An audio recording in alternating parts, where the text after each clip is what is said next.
a Belas Artes pela oportunidade de estar fazendo iniciação científica, ao meu orientador, que agora no momento não está aqui, porque não é um orientador muito ocupado, o professor Ronaldo Matias, ao professor Natal, porque por mais que não tenha sido meu orientador, muitas leituras anteriores me ajudaram substancialmente a elaborar esse projeto de iniciação científica. Bom, começarei falando inicialmente como que eu encontrei Ruanda, ou necessariamente como Ruanda me encontrou.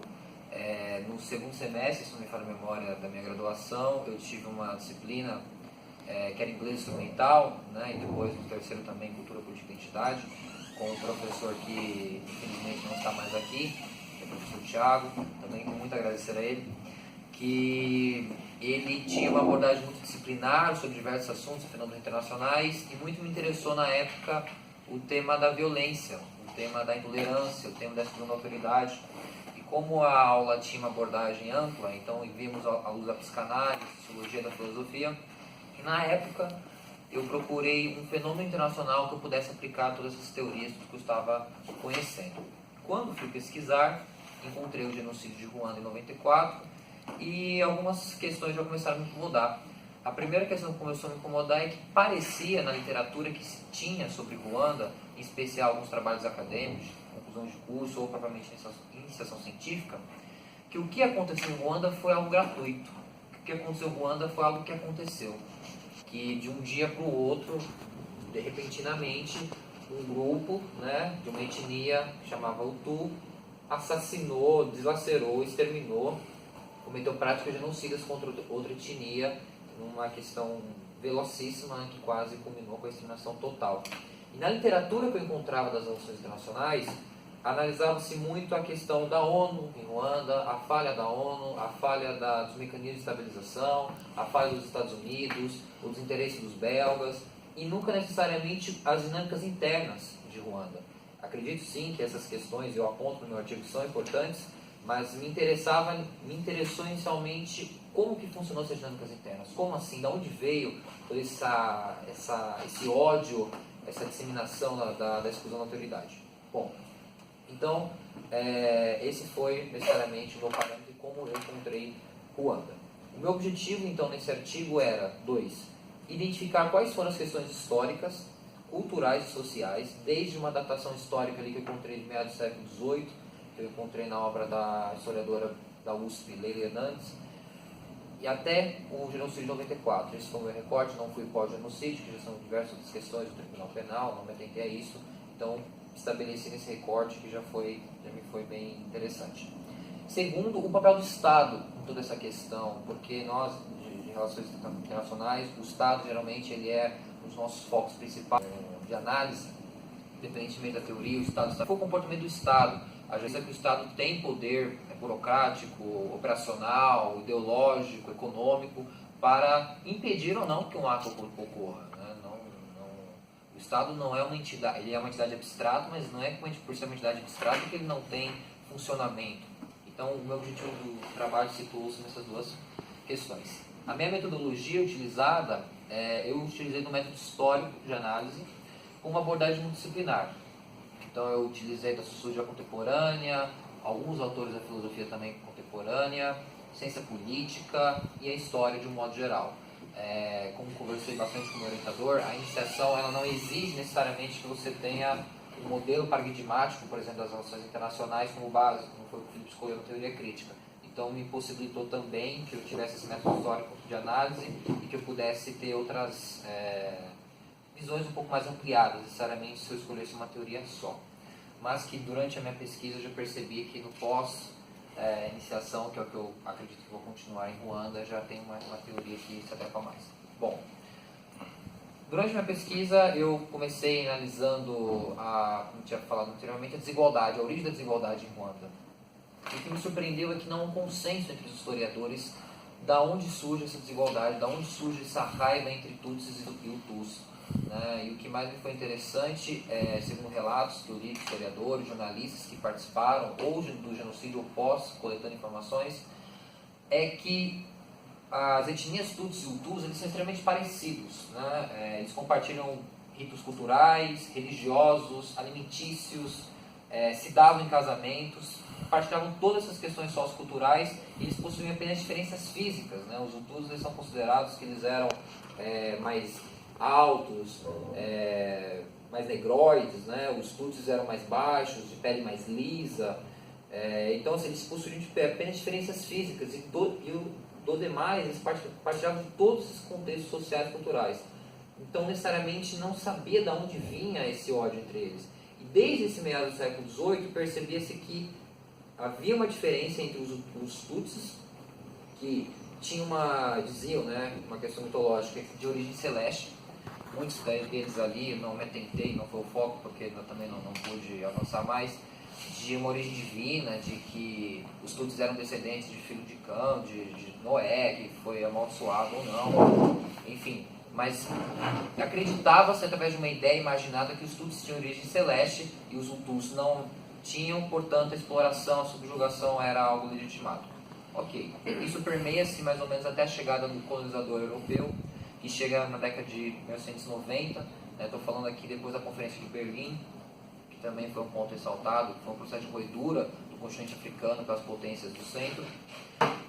Os alemães chegam em Ruanda, o colonizador branco chega em Ruanda na década de 1990, e ele percebe esse fosso social existente, de uma etnia Tutsi contra uma etnia Hutu, que o explorava, que subjugava, e ele reforça esse sistema com práticas do centro, né? Eles criam políticas segregatícias, criam carteiras de identidade, que reforçam essa diferença. Eles começam ali, através do imperialismo, através do colonialismo, construir uma diferença, agora de uma forma mais racionalizada e não mitológica, necessariamente, como me parece tinha antes. Os alemães ficam até a Primeira Guerra Mundial, saída por alguns contextos políticos. Os belgas assumem o contexto de Ruanda. E os belgas ficam do fim da Primeira Guerra Mundial até 62. E os belgas, eles continuam com essa política segregatista, eles continuam com essas carteiras de identidade e continuam reforçando o fosso social, agora de uma forma burocrática. Eles sempre deram atenção maior aos Tutsis no poder, os Hutus sempre ficaram ali à mercê, sempre ficaram como atividades secundárias, terciárias dentro do âmbito doméstico do Estado. Em 1960, há uma revolução doméstica em Ruanda, que é chamada Revolução Hutu, que foi uma revolução caipira, né, como foi chamado, onde um grupo, né, dos Hutus, eles assumem o poder, eles conseguem derrubar o governo Tutsi, assumirem o poder. Os belgas não fazem, não criam caso com isso, necessariamente eles apoiam também. Isso demonstra que os belgas, por mais que estivessem ali em Ruanda, não tinham muito interesse necessariamente em aplicar ali domínio de práticas políticas e econômicas. Então os Hutus chegam ao poder na década de 60 e, devido a um processo ali de descolonização, Ruanda atinge sua independência em 62. Em 62 assume agora um governante Hutu que fica até 73, quando há um golpe de Estado devido a algumas dinâmicas internas lá, e continua-se um político Hutu. E o primeiro ponto que eu gostaria de ressaltar é que o processo de descolonização, os belgas saem, o colonialismo acaba, em tese, os europeus saem da região, assumem agora só os Hutus e os Tutsis. O governo Hutu, que sempre foi explorado 2 a 3 séculos, eles assumem e começam a perseguir os Tutsis. Então, desde a década de 60, foi perceptível que os Tutsis começaram a ser perseguidos em Ruanda.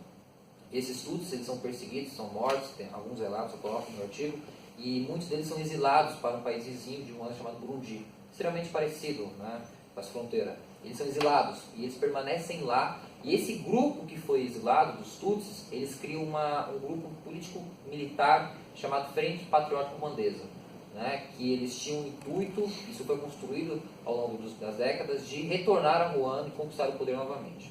Enfim, continuemos então nessa linha histórica. Assume depois de um golpe de Estado um general chamado Abimarama. Abimarama, ele tinha um pensamento Hutu, e no governo dele começa a surgir algo que não sabia, né, através das leituras me foi encontrado, uma elite política e intelectual em Ruanda, que eles já eram chamados como Akazu. Né? Akazu, eles tinham um entendimento de algo chamado poder Hutu. Esse poder Hutu está presente num documento escrito chamado Manifesto dos Bahutus, Barhutus é só um prefixo utilizado na linguagem de Ruanda, que é Kinwa, ruandesa. Barhutu significa Hutu, Batu significa Hutus.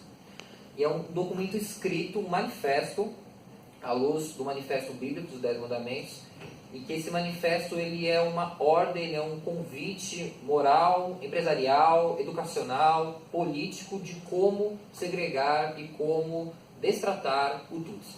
Tá? Então eles se fundamentam ali nesse manifesto, e esse manifesto está por trás dessa ideologia da elite Hutu, do poder Hutu. Seguindo ali, chego na década de 90, onde foi a década das relações internacionais, do que o Felipe falou muito, né, de um padrão normativo de entendimento das relações internacionais, do fim da história, da queda do bloco soviético, de uma internacionalização dos direitos humanos universais, da era da afirmação da democracia capitalista liberal. E todas essas questões na literatura das relações internacionais, todos esses parâmetros, eles não chegaram em Ruanda. Os direitos humanos, essa questão agora a ONU finalmente irá conseguir atuar, porque ela não conseguiu atuar devido à bipolarização da Guerra Fria, elas não chegam em Ruanda. Ruanda continua sendo um país marginalizado no cenário internacional. E aí eu inicio a identificar os processos internos, né, pós-década de 90, por quê? Em 90, esse grupo que tinha falado da Frente Patriótica Ruandesa tenta invadir Ruanda para ter o domínio político da região, e o exército ruandês, e também ali com as suas milícias, entram em confronto, 3 anos de uma guerra civil, a ONU intervém, há chamados Acordos de Arusha, foram acordos de uma paz forjada, né, de que durou necessariamente 1 ano em Ruanda, para evitar que os conflitos acontecessem. E durante esses 3 anos ali, 90, o genocídio ocorre em 94, 4 anos, eu identifiquei quais foram as formas que o Estado de Ruanda preparou o genocídio. E o que me foi assustador foi o seguinte, que o Estado de Ruanda, através dos seus agentes operacionais eu digo o exército, a mídia e o governo, e a sociedade civil, que ali eu estou falando da população, da mídia, da igreja e dos seus empresários, todos eles estiveram dentro de um guarda-chuva de um pensamento, dessa ideologia odiosa para que o genocídio acontecesse. Por mais que havia essa elite, esse grupo interno em Ruanda, que tinha todas essas questões históricas, de ódio ao Tutsi, eles conseguiram abarcar com uma totalidade que todos presentes na região de Ruanda, nesse pequeno país, participassem do genocídio, necessariamente. Então, fui identificando essas práticas internas, seja de pastores evangélicos em Ruanda que legitimaram o genocídio, diziam que o genocídio era algo que Deus queria, a vontade de Deus, até uma manipulação através do uso da propaganda, né, em Ruanda, através de uma revista chamada Kangura e um rádio chamado RTML, né, uma versão em francês, que eles difundiam imagens, sons de ódio ao Tutsi. E não só isso, eles usavam uma característica que eles chamavam de crocotes. Crocotes são baratas, né, em inglês. Então o Tutsi, ele teve uma despersonalização. Ele foi desumanizado. O Tutsi, na cabeça de um Hutu naquela época, ele não era um ser humano. Ele era uma barata. E o que você faz com uma barata? Você pisa em cima dela, você a extermina. Isso não é minha fala. Isso foi uma fala do jornal. Isso foi uma fala da rádio, que foi difundida ao longo desses, em especial desses 4 anos. Então, o que fui percebendo foram essas dinâmicas internas que possibilitaram que, quando houve um evento específico, foi a morte, né, do presidente de Ruanda, e coincidentemente também do Burundi, em determinado data, seja aqui de 94, através da morte desse presidente, houve uma instabilidade política, como de praxe. No dia seguinte, o genocídio aconteceu. Então, o que eu quis identificar, acabei identificando, é que o genocídio não foi algo meticulosamente programado. Porque, como disse no início, ele não foi algo gratuito, ele não foi algo que aconteceu do dia para a noite. Ele foi meticulosamente organizado por o que eu aponto aqui, uma racionalidade delirante. O que é essa racionalidade delirante? É um núcleo retórico dentro do Estado de Ruanda, um grupo que pensou o extermínio. Né? E eu não estou falando agora de belgas, de franceses, de norte-americanos que estavam lá. Estou falando de uma população africana que pós-colonial, né, do Estado pós-colonial, que não tinha suas instituições sólidas, as regras baseadas no uso da coerção, que organizaram e meticulosamente planejaram esse genocídio. Bom, Após todas essas considerações, eu parto depois por uma questão de analiso o termo genocídio, quais são as suas considerações históricas, suas definições, classifico o genocídio de Ruanda como um genocídio ótimo e o genocídio utilitário, que era um genocídio que ele visava o extermínio necessariamente de uma etnia, que se não tivesse tido uma intervenção, talvez na primeira vez na história, né, como nós estudamos na disciplina de segurança internacional, haveria uma disseminação total de outro povo. Né? Isso não é algo conhecido na história da literatura das relações internacionais. Então passo por tudo isso e por fim, eu, como apontei no início, abordo necessariamente, é impossível não colocar o desinteresse da sociedade internacional, o desinteresse das forças, das frentes internacionais, aqui eu estou falando da ONU, estou falando dos Estados Unidos, que sabiam de tudo que estava acontecendo na região, logo procurei ter dados nisso, sabiam de todo o ocorrido, mas Ruanda era um país irrelevante para a arquitetura internacional, era um país pequeno, era um país pobre, era um país de exportação agrícola, era um país composto por negros, e eu não tive, né, pelas páginas não permitido explorar mais essa questão que um filósofo contemporâneo francês não aponta tão bem, de como essa questão do negro na área internacional é completamente irrelevante, né, justamente pela sua cor, e por aí vai. Então, apontei também como houve um desinteresse total das frentes internacionais em impedir, que poderia pelo menos ser minimizado, que esse ato brutal, que a Pierre Hanna chama de ato contra a humanidade, que tivesse acontecido em Ruanda, que houve 800 mil mortes em questões de meses, né, chegaram a números estratosféricos de milhões de mortes. Enfim, por fim, as minhas considerações finais sobre o meu artigo foi primeiro essa necessidade, ou melhor, a importância de repensar a literatura das relações internacionais pós-Guerra Fria. Porque, como já apontei, foi um período de otimismo, foi um período onde houve uma grande euforia por diversos analistas no âmbito internacional, de que agora o genocídio armênio, o genocídio contra os judeus, eles foram um ponto fora da curva do século XX. O século XX agora terá uma tomada de paz, necessariamente. Alguns até acreditavam no ideal kantiano, e que isso foi extremamente falho. Isso foi extremamente eurocêntrico, isso foi extremamente incompleto, porque deixou não só Ruanda, né, Somália, diversos outros também, situações ocorreram que foram completamente excluídas desse termo. Segundo, a necessidade e a importância de rever qual foi a condição deixada pelo imperialismo, né, no caso aqui os belgas, pós a colonização. Qual foi a situação do Estado de Ruanda? Porque eles saem e no mesmo século ocorre, nem 50 anos depois ocorre um genocídio dessa forma. Se você não quiser ir tão longe, eles saem em 62 e em 64 já é um extermínio de Tutsis, já 30, 40 mil mortos. Então qual condição foi deixada esse Estado pós-colonial? Eles ficaram por cerca de um século e meio, saem e como é deixado. Então eu também aponto isso, né? E terceiro, que muito importante também essa questão de você analisar os fenômenos internacionais tentando ao máximo se descolar de perspectivas do centro. Por que digo isso? Porque, até aponto isso no artigo, o Delaware, que foi um general enviado à ONU nesse acordo de Arusha, ele tinha uma informação mínima quando ele foi enviado sobre o que estava acontecendo em Ruanda. Ele achava que tinha um acordo de paz, duas etnias que tinham algum confronto ou conflito e que eles iam lá para que a manutenção da paz estivesse estabilizada. E não, as questões lá vinham de 2, 3 séculos atrás. A exploração, o ódio entre as etnias era algo histórico. Então eu ressaltei também a importância de se pensar os fenômenos internacionais pensando suas singularidades, pensando sua área cultural, pensando sua área histórica também. Porque senão, como apontei, ocorre o que aconteceu em Ruanda, e que nós não estamos desprevidos de que possa ocorrer novamente.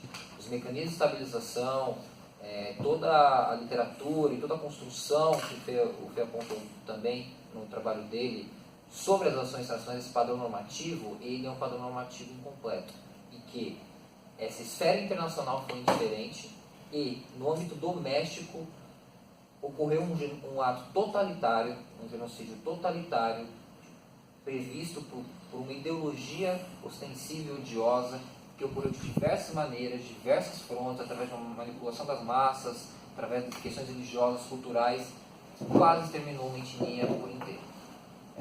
Cerca de 84% da etnia Tutsi foi exterminada, isso em 13 meses, né? Por isso que eu digo, teria sido um extermínio total.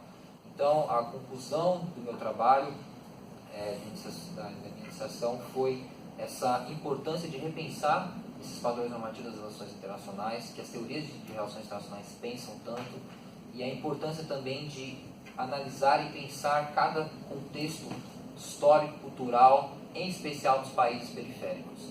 Porque até eu não fui, não tive essa pretensão também, quando estava ocorrendo o genocídio, a discussão nos países do centro era classificar ou não se aquilo que estava acontecendo em genocídio. E o primeiro pensamento deles foram tirar os grupos que restavam ali, dos acordos de Arusha, os belos, os franceses e por aí vai.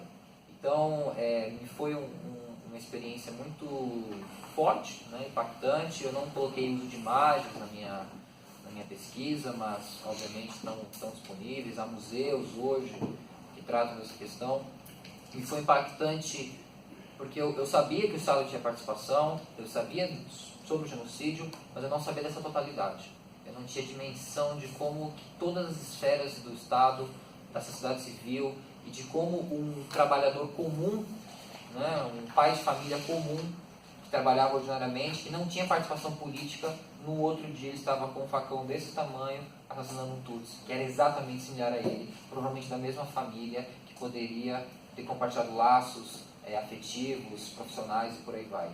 Então, me foi muito rico identificar essas dinâmicas, porque, como diz um historiador francês, Jacques Samelin, em seu livro Purificar e Destruir, que foi a base do meu trabalho, entre o eu querer matar e o ato, há um abismo.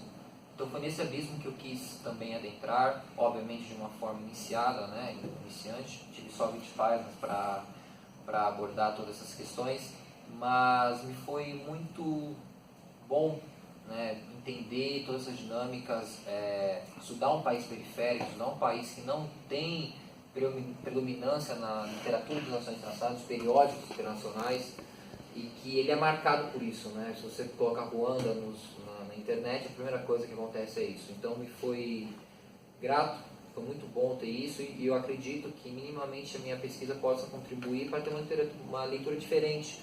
Eu procurei, por mais que seja um artigo acadêmico, eu procurei que ele fosse o mais acessível possível, para que todos que lessem pudessem ter ideia de o que aconteceu lá. Não foi algo gratuito, não foi algo algo tribal, que possa ser considerado, algo primitivo, porque geralmente a região da África e o continente africano é tratado dessa perspectiva, que eles são bárbaros, que o Fer falou, toda essa ideia civilizatória, dessa perspectiva cristã, por exemplo, e que pudesse ter essa leitura um pouco mais ampliada do que aconteceu em Ruanda, tanto do âmbito internacional quanto da esfera doméstica também.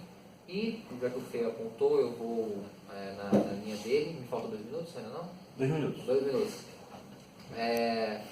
De que das brechas, eu queria ter trabalhado um pouco mais essa questão do negro na esfera internacional, de como que isso também foi influenciado. Eu queria ter trabalhado um pouco mais a questão do colonialismo, do imperialismo, das práticas em si internas, e também, que eu acho que vai ser o meu próximo passo, que eu percebi dessa brecha, da teoria pós-colonial nas relações internacionais, que ela tem toda essa perspectiva, esse olhar, essa leitura de centro-periferia, de como a periferia é deixada a segunda parte, ou como ele é sub-humana, sub-importante na esfera das relações internacionais. Então é isso. Muito obrigado. Ok, obrigado.